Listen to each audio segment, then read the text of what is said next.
इयत्ता 12वी, विषय मराठी, पाठ 8वा, रेशीमबंध. स्वाध्याय. प्रश्न पहिला, कृती करा. अ. उत्तर रात्रीच्या आगमनाची वैशिष्ट्य. उत्तर. उत्तरात्र हलकेच आकाशात पाऊल ठेवते.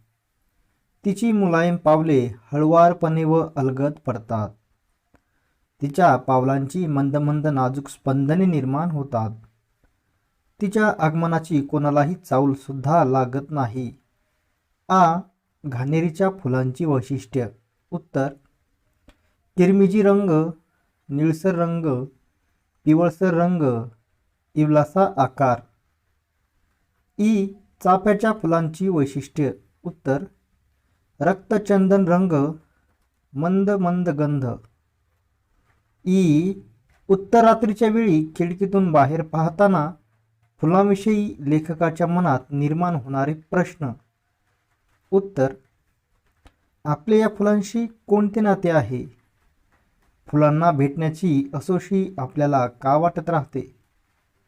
हे रेशीमबंध आपल्याला आदिमत्वाकडे ओढून नेतात का? या आदिम रुजू स्नेहबंधामुळेच माणसाला निसर्गाची ओढ लागते का? प्रश्न दुसरा, कारणे शोधा व लिहा. अ. पाखरांचा चिवचिवाट सुरू झालेला नसतो कारण. उत्तर. पाखरांचा चिवचिवाट सुरू झालेला नसतो कारण नुकते कुठे 3-3:30 वाजलेले असतात. आ. मानवाला निसर्गाची ओढ लागते कारण. उत्तर. मानवाला निसर्गाची ओढ लागते कारण माणसाच्या मनात आदिमत्वही भरून राहिलेले असते. प्रश्न तिसरा, अ. पहाटेच्या वेळी बागेत प्रवेश केल्यानंतर लेखकाला खालील फुलांसंदर्भात आलेले अनुभव लिहा. उत्तर. 1. सायली. सायलीच्या इवल्या इवल्या पानांतून एक वेगळीच हिरवाई वाहू लागते. 2. गुलमोहर.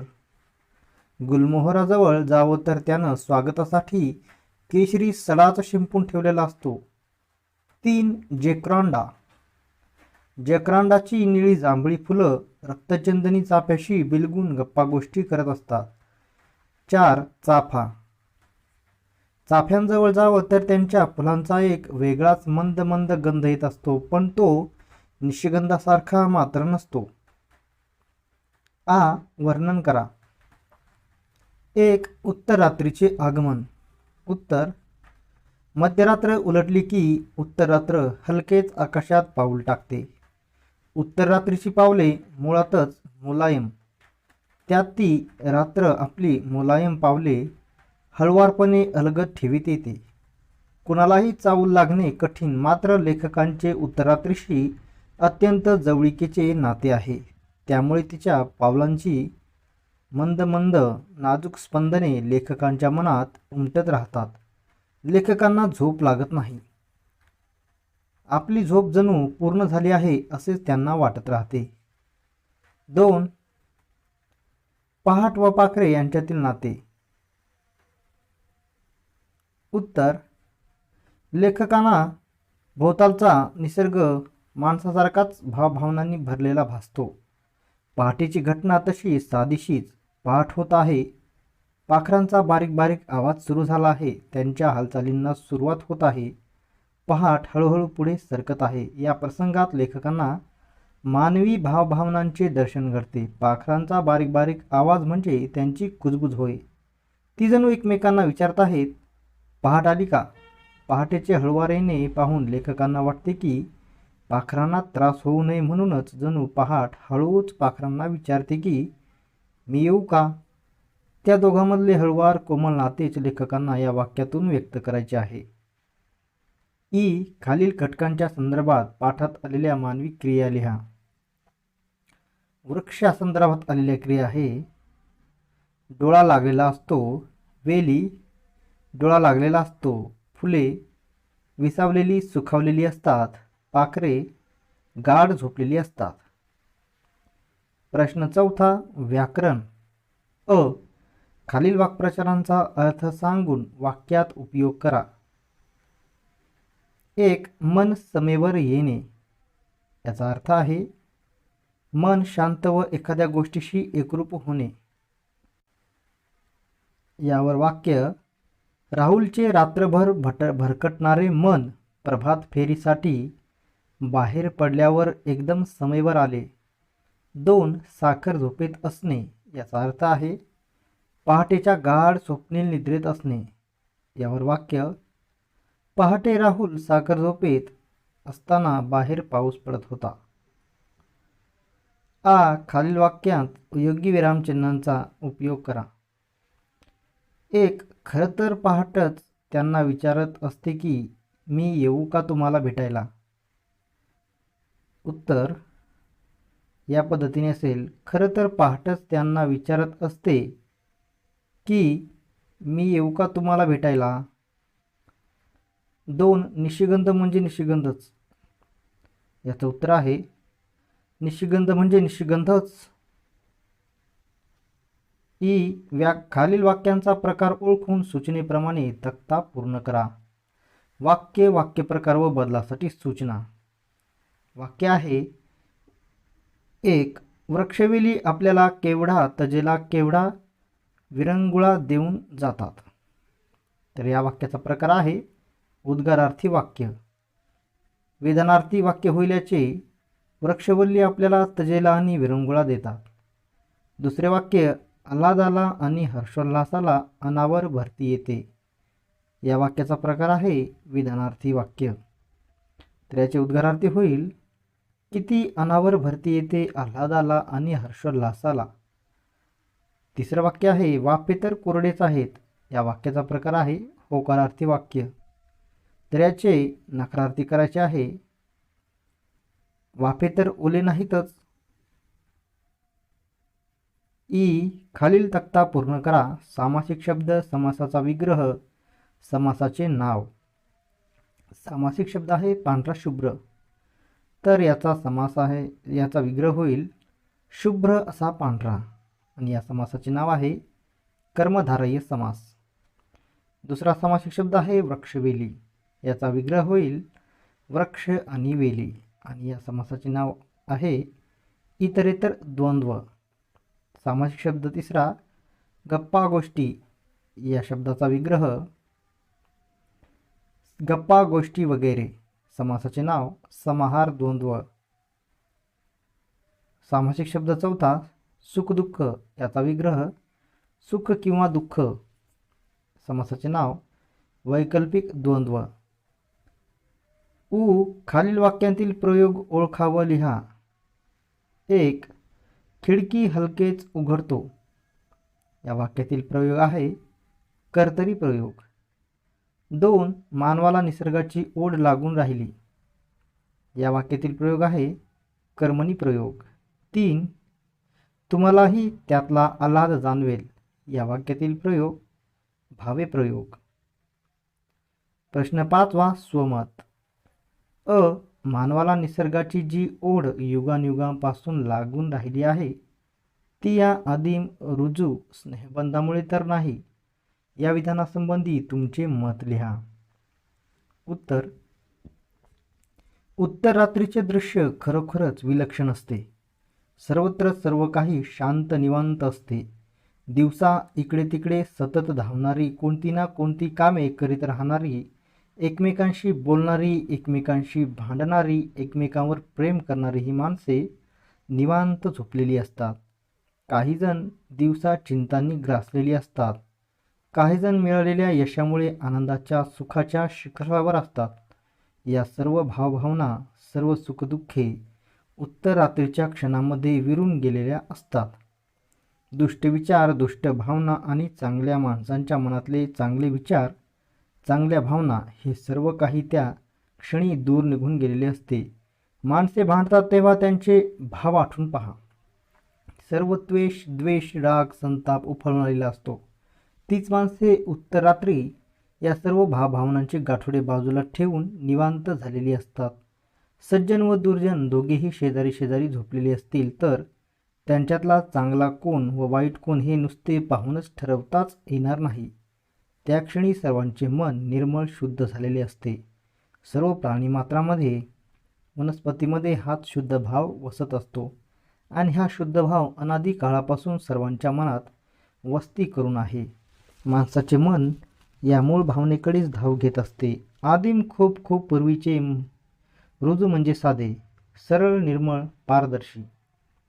त्यात कोणतेही किलमिश वाईट भावनेचा लवलेशही नसतो. सगळ्यांच्याच ठायी हा भाव असल्याने सर्वजण एकमेकांशी हसत खेळत बोलू शकतात, एकमेकांच्या मदतीला धावू शकतात,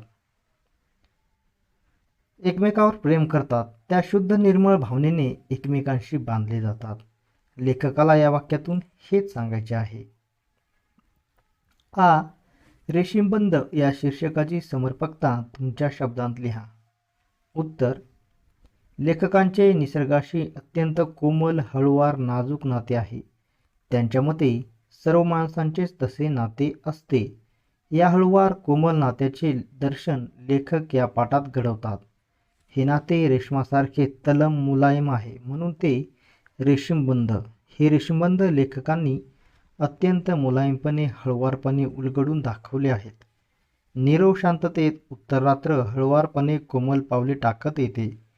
कोणाला चावलंही लागत नाही, पण लेखकांच्या मनात त्या मुलायम पावलांची मंद मंद स्पंदने उमटतात. त्यांचे मन तितक्याच हळुवारपणे ती स्पंदने टिपते. त्यांच्या निसर्गाशी असलेल्या नात्याचा रेशमी मुलायमपणा येथे जाणवतो. साखर झोपेत जग विसावलेले असते. साऱ्या काळजा, चिंता मिटून गेलेल्या असतात. मन सुखदुःखाच्या पलीकडे गेलेले असते. एक निर्मळ, शुद्ध असे स्वरूप मनाला प्राप्त होते. निसर्गाचा आत्माच त्यात असतो. लेखकांचे नाते या निर्मळपणाशी, त्या आत्म्याशी जडले आहे. त्यांना त्यांच्या नातीच्या शैशवातला नितळपणा जाणवतो. या नितळपणाचा संबंध निसर्गाच्या आत्म्याशी, निर्मळपणाशी आहे. कोणालाही चाहूल लागू न देता पहाट अलगद अवतरते, पण लेखक अत्यंत संवेदनशील असल्याने त्यांना चाहूल लागते. त्या अनोख्या, नाजूक, तरल क्षणाचा लेखकांना अनुभव येतो. बागेतल्या वृक्षवेलींच्या रूपाने, त्यांचे विविध रंग व सुगंध यांच्या रूपाने लेखकांना स्वतःचे आदिमतेशी असलेले नाते जाणवते. या पाठात लेखक निसर्गाशी असलेल्या स्वतःच्या नात्याचा शोध घेत आहेत. स्वतःप्रमाणे सगळीच माणसे निसर्गाशी कोमल, नाजूक, हळुवार भावनांनी बांधली गेली आहेत. ते बंध सहजासहजी दिसत नाहीत, दाखवून देता येत नाही. ते सूक्ष्म, तरल, कोमल भावनांचे बंध असतात. ते रेशमाप्रमाणे तलम, मुलायम असतात. म्हणून लेखक या बंधांना रेशीमबंध म्हणतात. संपूर्ण पाठाच्या केंद्रस्थानी हे रेशीमबंधच आहेत. म्हणून या पाठाला रेशीमबंध हे शीर्षक खूप साजते. प्रश्न 6वा. अभिव्यक्ती. अ. निसर्ग आणि मानव यांच्यातील परस्पर संबंध तुमच्या शब्दांत स्पष्ट करा. उत्तर: मला कळू लागले तेव्हापासूनचे सर्व आठवते. कधीही फिरायला जाण्याची कल्पना आली, सहलीला जाण्याची वेळ आली की मला प्रचंड आनंद होतो. खरे सांगायचे तर मला एकट्यालाच असे वाटते असे नाही. आमच्या वर्गातल्या सर्व मित्रमैत्रिणींना सहलीचा विषय आला की अमाप आनंद होतो. सहलीला गेलो, निसर्गात गेलो की खूप आनंद मिळतो. नदीत डुंबायला मिळाले तर कितीही वेळ डुंबत राहावेसे वाटते. तेच रानावनात भटकतानाही वाटत असते. झाडांच्या सोबत वावरताना कंटाळा येतच नाही. हिरव्यागार वृक्षवेलींनी सजलेला डोंगर पाहताना मन सुखावते. हे असे का होत असावे? वनस्पती या सजीव आहेत. त्यांना माणसांसारख्याच भावना असतात. वनस्पतींनाही आनंद होतो, दुःख होते. त्यांच्यावर प्रेमाने हात फिरवला तर त्याही सुखावतात. हे सर्व आता लहान थोरापासून सर्वांनाच ठाऊक झाले आहे. प्रत्येक ऋतूशी माणसाचे भावनिक नाते निर्माण झाले आहे. म्हणूनच तर झाडे सुकून जाऊ लागली की माणसाचे मन कळवळते. वृक्ष नष्ट होऊ लागले की माणसाला दुःख होते. वृक्षतोड होताना दिसली की माणसे खवळतात. शहरात माणसाला स्वतःचे वृक्षप्रेम जपता येत नाही, म्हणून माणसे कुंड्यामध्ये रोपटी लावतात आणि त्यांचा आनंद घेतात. अमाप वृक्षतोड होऊ लागली तेव्हा सुंदरलाल बहुगुणा या वृक्षप्रेमीने चिपको आंदोलन उभारले. त्याला देशभर प्रचंड प्रतिसाद मिळाला. लोकांच्या मनात हे एवढे वृक्षप्रेम दाटून आले. याचे कारणच हे की निसर्ग आणि आपण यांच्यात एक खोलवरचे नाते आहे. ज्या निसर्गाने माणसांना निर्माण केले आहे त्यानेच प्राण्यांना आणि वनस्पतींना निर्माण केले आहे. आपण सर्व निसर्गाची लेकरे आहोत. आपण अन्य प्राणी आणि वनस्पती ही सर्व भावंडेच आहेत. आपणा सर्वांमध्ये हे असे रक्ताचेच नाते आहे. निसर्गच आपले पालन पोषण करतो, तोच अन्न पाणी देतो, तोच हवाही देतो. आपल्याला तोच जिवंत ठेवतो. आपल्या जगण्याचा आधारच निसर्ग हा आहे. हेच निसर्ग व मानव यांच्यातले नाते आहे. डॉक्टर यू म पठाण यांच्या लेखनाची भाषिक वैशिष्ट्य पाठाधारे स्पष्ट करा. उत्तर, डॉक्टर यू म पठाण यांच्या भाषेचे सर्वात पहिले जाणवणारे वैशिष्ट्य म्हणजे त्यांची साधी सरळ भाषा. स्वतःचा अनुभव ते पारदर्शीपणे व्यक्त करतात. उत्तर रात्रीचे आकाशात पडणारे पाऊल हळुवारपणे, अलगद, मुलायम, कुणालाही चाहूल लागू न देणारे असे असते. पावलाचा हळुवारपणा, नाजूकपणा, मुलायमपणा त्या वाक्यातून सहज प्रत्ययाला येतो. उदाहरणार्थ, उत्तरात्र प्रवेश करते त्याचे वर्णन करणारे वाक्य पहा. उत्तरात्रीने हलकेच आकाशात पाऊल ठेवलेलं असतं. येथे पाऊल पडत नाही किंवा टाकले जात नाही. उत्तरात्र हलकेच पाऊल ठेवते. अत्यंत योग्य अशा क्रियापद योजनेमुळे भाषेतून व्यक्त होणाऱ्या अनुभवाचा प्रत्यय येतो. वाचकाला ती भाषा भावते. हे एक उदाहरण झाले, पण संपूर्ण पाठभर अशी अनुभवाचा प्रत्यय देणारी भाषा आढळते. लेखकांना सृष्टीतले मानवेतर घटक कोरडे, भावनाविरहित वाटतच नाहीत. ते त्यांना माणसांप्रमाणेच भावभावनांनी भिजलेले, सजीव, चैतन्यपूर्ण वाटतात. ते घटक वर्णनामध्ये मानवी रूपच घेऊन येतात. म्हणून पाखरे हळूहळू डोळे किलकिले करून पाहतात. पहाटेच्या प्रकाश किरणांना खुणावतात. पाखरे कुजबुजली, बोगनवेल सळसळू लागते. दोन्ही वाफे एकमेकांशी हितगुज करतात. मोगरा खुदखुद हसतो, तो कधी रुसून बसतो. झाडेवेली भावूक होतात. अशा रीतीने सर्व घटक मानवी रूप घेऊन येतात. लेखन हृदय बनते. लेखनातला अनुभव भावभावनांशी रसरशीत बनतो. उत्तररात्री आगमन, सुखदुःखाच्या पलीकडे गेलेले मन, त्यांच्या नातीच्या शैशवातला नितळपणा, पहाटेचे अलवार आगमन असे अत्यंत तरल, मुलायम, नाजूक अनुभव प्रत्ययदर्शी होतात. आणखी एक वैशिष्ट्य बघा. असं कोणतं बरं नातं, का बरं म्हटलं असावं? ही शब्दरूपे पहा.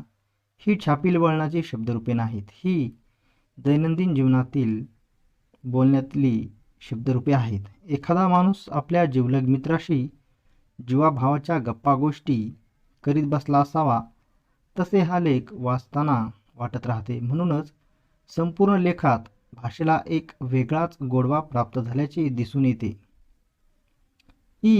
संत तुकाराम महाराज यांनी वृक्षवल्लींना सोयरी असे म्हटले आहे. यामागील तुम्हाला समजलेली कारणे लिहा.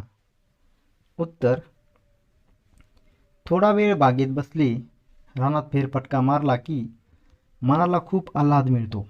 शहरात आखीव-रेखीव रस्ते आणि तशाच आखीव-रेखीव इमारती, इमारतीतल्या प्रत्येक घराचा चेहरा सारखाच. याउलट रानावनात सौंदर्याची मुक्त उधळण असते. तिथे एक झाड दुसऱ्या झाडासारखे नसते, एक पान दुसऱ्या पानासारखे नसते. एक हिरवा रंग पहा, त्या एका हिरव्या रंगाच्या शेकडो छटांचे दर्शन तिथे घडते. हजारो आकार, हजारो रंग, हजारो आवाज, हजारो गंध. तिथे पंचेंद्रियांच्या सुखाची लयलूट असते. किती विविधता! पक्षी, प्राणी, किडेमुंग्या यांच्या हजारो जाती, त्यांच्यातही रंग, आकार, हालचाली यांचे हजारो प्रकार. निसर्गातली ही विविधता मनाला मोहवते. मन त्या सौंदर्यात बुडून जाते. कृत्रिमतेची चढलेली पुटे हळूहळू गळून पडतात. मन मोकळे होते. सौंदर्याचा, आनंदाचा अनुभव घेऊ लागते. तुकाराम महाराजांनी विठ्ठल भक्तीसाठी वनाचाच आश्रय घेतला. माणसात असलेल्या सर्व कुभावनांपासून मुक्ती मिळावी, आपला आत्मा त्या कुभावनांपासून मुक्त व्हावा, ईश्वराचे निर्मळ सोज्वळ रूप दिसावे, त्याच्याशी एकरूप होता यावे म्हणून त्यांनी वन गाठले. वनात गेले की मन आपसूक मुक्त होते. मनाची ही अवस्था ईश्वराकडे जाण्यासाठी उत्तम अवस्था. वनाचे सौंदर्य म्हणजे ईश्वराचे एक रूपच. त्या रूपाच्या सान्निध्यात राहावे. षड्रिपूचा त्याग करावा म्हणजे आपण अलगद ईश्वराच्या जवळ जाऊन ठेपतो. आपल्याला सर्व सुंदर, निर्मळ, चांगलेच दिसते. या चांगुलपणाचाच आस्वाद घेत राहावा असे वाटू लागते. म्हणजे ईश्वराच्या दर्शनातच, त्याच्या स्मरणातच आकंठ बुडून जावे अशी अवस्था होऊन जाते. तुकाराम महाराजांना वृक्षवल्ली सोयरी वाटली ती या कारणाने. या वृक्षवल्लींच्या ठायी माणसाचे दुर्गुण नसतात, ती ईश्वराची रूपे होत. त्यांच्या सहवासातच ईश्वर भक्ती फुलते. वृक्षवल्ली सर्व वनश्री आपल्याला ईश्वराच्या वाटेवर आणून सोडतात. तुकाराम महाराज म्हणूनच वृक्षवल्लींच्या सान्निध्यात गेले. वृक्षवल्लींना सोयरी मानले.